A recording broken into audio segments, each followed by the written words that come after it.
ನಿನ್ನೆ ವಿಡಿಯೋದಲ್ಲಿ ಹಿತ್ಕದ ಬೇಳೆ ಇದು ಗೊಜ್ಜು ಮಾಡೋದು ಹೇಗೆ ಅಂತ ತೋರಿಸ್ಕೊಟ್ಟಿದ್ದೀನಿ. ನಾನು ಇಲ್ಲಿ ರೊಟ್ಟಿಗೆ ಸರ್ವ್ ಮಾಡಿದ್ದೀನಿ ಆ ಗೊಜ್ಜನ್ನು.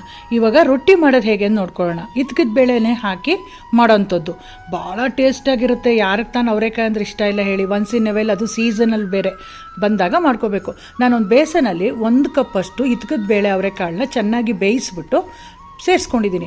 ಅದ್ರ ಜೊತೆಗೆ 3 ಈರುಳ್ಳಿನ ಸಣ್ಣದಾಗಿ ಹೆಚ್ಚಿ ಹಾಕ್ಕೊಂಡಿದ್ದೀನಿ.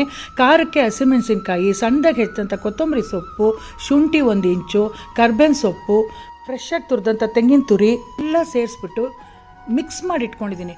ಯಾಕೆ ಈ ಥರ ಮಿಕ್ಸ್ ಮಾಡ್ತಿದ್ದೀನಿ ಅಂದರೆ, ಆ ಈರುಳ್ಳಿ ನೀರು ಬಿಟ್ಕೋಬೇಕು. ಮತ್ತು ಅವರೇ ಬೇಳೆದು ಸ್ವಲ್ಪ ಟೆಂಜು ಇರುತ್ತೆ, ಆ ಘಮ ಅದೂ ಈರುಳ್ಳಿ ಎಲ್ಲ ಬಿಟ್ಕೊಂಡ್ರೆ ಹಿಟ್ಟಿಗೆ ತುಂಬ ಚೆನ್ನಾಗಿ ಸೇರ್ಕೊಳ್ಳುತ್ತೆ, ತುಂಬ ರುಚಿಯಾಗೂ ಬರುತ್ತೆ.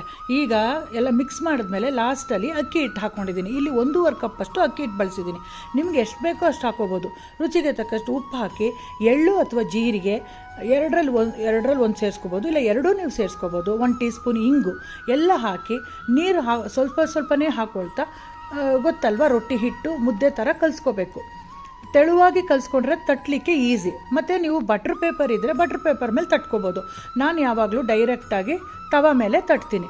ಯಾಕಂದರೆ 2 ತವ ಇಟ್ಕೊಂಡಿದ್ದೀನಿ, ಒಂದಾದಮೇಲೆ ಒಂದು ಬೇಗ ಆಗುತ್ತೆ ನನಗೆ. ಇದು ಹಿತ್ತಾಳೆ ತವ, ಇದು ತುಂಬಾ ಬೇಗನೆ ಆಗುತ್ತೆ. ಮತ್ತು ಹಿತ್ತಾಳೆ ಬಂದು ಆಲ್ಮೋಸ್ಟ್ ನಾನ್ ಸ್ಟಿಕ್ ಥರ ಆ್ಯಕ್ಟ್ ಆಗುತ್ತೆ, ತುಂಬ ಹೆಲ್ತು ಕೂಡ ಒಳ್ಳೆಯದು. ಹಾಗಾಗಿ ನಾನು ಹಿತ್ತಾಳೆ ತವ ಒಂದು ಇಟ್ಕೊಂಡಿದ್ದೀನಿ, ಕಬ್ಬಿಣದ್ದು ಒಂದು ಇಟ್ಕೊಂಡಿದ್ದೀನಿ.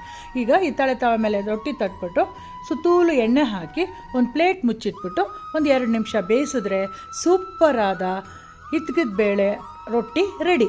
ನೆನ್ನೆ ನೋಡ್ದಂಗೆ ಗೊಜ್ಜು ಹಾಕಿದ್ದೀನಿ. ನೀವು ಯಾವುದಕ್ಕಾದ್ರೂ ನೆಂಚ್ಕೊಂಡು ತಿನ್ಬೋದು. ಖಂಡಿತ ಟ್ರೈ ಮಾಡಿ ಫ್ರೆಂಡ್ಸ್.